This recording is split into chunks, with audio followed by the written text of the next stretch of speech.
कुलियणा थाना अंतर्गत सरपंखा नुआ गाँव गोटे खबर आसला जे देवाशीष पात्र से तांकर सासु आ धर्मपत्नी गत 15 दिन है निखोज थे यही संबंधी कुलियणा थाना गोटे मिसिंग रिपोर्ट होता 25 तारीख दिन तो से न मिलवर रिलेटिव्स माने डिमांड कले से जेहेतु से से दुई जन लेडी मिलूना से सन्देह कर देवाशीष पात्र मारिदे पारती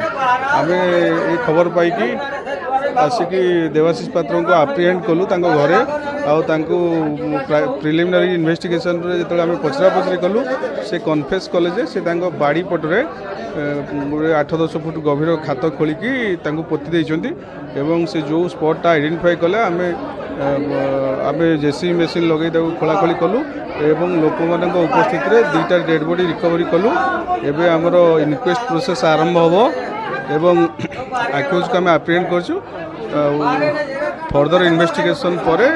घटना कौन पाई है कमिशन ऑफ ऑफेंस रो कॉज कौन सेटा आम जानी एबे तो आम पाखे सेमती विशेष किसी इन्वेस्टिगेशन इनफॉरमेशन नहीं